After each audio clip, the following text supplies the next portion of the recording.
Bonsoir Walid. Bonsoir Emmanuel. Le rapport Niemtsov qui paraît donc aujourd'hui aux éditions Actes Sud a pour sous-titre Poutine et la guerre, ou comment le Kremlin a planifié et organisé l'annexion de la Crimée et le conflit dans l'est de l'Ukraine. C'est un rapport qui a sans doute coûté la vie à son auteur, Boris Niemtsov, assassiné, on s'en souvient, en plein Moscou, sans qu'il ait eu le temps d'achever son enquête évidemment. Oui, c'était il y a presque un an, jour pour jour. Boris Niemtsov, ancien vice-premier ministre de Yeltsin, tombe sous les balles de deux tueurs, à ce jour encore non identifiés. La scène se passe au pied du Kremlin et c'est justement au cœur du pouvoir de Vladimir Poutine que nous emmène d'abord ce rapport posthume. On y apprend comment, dans la nuit du 22 au 23 février 2014, au lendemain du renversement du régime pro-russe à Kiev, Vladimir Poutine prend personnellement la décision d'annexer la Crimée. Une opération minutieusement préparée, des mois voire des années à l'avance. Les services secrets russes ont patiemment recruté généraux, officiers, espions au sein de l'armée ukrainienne pour les retourner le moment venu. La révolution à Kiev a juste servi de prétexte idéal pour finaliser le retour de la Crimée dans le giron russe et faire bondir la popularité de Poutine de 45% d'opinion favorable à plus de 80%. Et pourtant, c'est une guerre déclenchée dans l'est de l'Ukraine qui coûte très cher à la Russie. C'est ce que voulait dénoncer Boris Niemtsov, montrer à ses concitoyens russes que la guerre en Ukraine les ruine économiquement,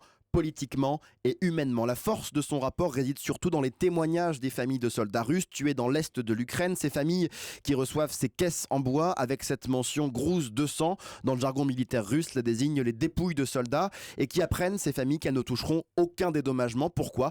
Parce que ces soldats, avant de franchir la frontière ukrainienne, sont forcés de démissionner de l'armée russe, et pour s'assurer du silence de ces familles, le Kremlin use tantôt de la liasse à rouble, tantôt use de la menace. On lit par exemple le récit de cette femme qui a écrit sur le réseau social V-Contact. Elle apprend la mort de son mari dans le Donbass. La vie s'est arrêtée, s'écrit-elle, et puis quelques heures plus tard, message effacé, remplacé par « Mon mari est en pleine forme, nous nous apprêtons à célébrer la communion de ma fille ». Mais dans cette guerre, Walid, on le sait bien, il n'y a pas que des soldats russes. Non, il y a aussi ce qu'on appelle des volontaires, mais qui sont pour l'essentiel d'anciens militaires ou d'anciens policiers. Il y a aussi d'anciens criminels. Et en Russie, leur recrutement se fait toujours dans les bureaux de l'armée situés un peu partout dans le pays. L'État, on le voit bien, organise les choses de A à Z pour mener cette guerre hybride. En 2 ans, l'Est ukrainien, les régions de Donetsk et de Lugansk sont devenues des espèces de zones grises, des républiques séparatistes, mais dont tous les cadres importants sont directement rattachés au Kremlin. Lorsque les grandes puissances, la France, l'Allemagne, négocient il y a un an le cessez-le-feu à Minsk, c'est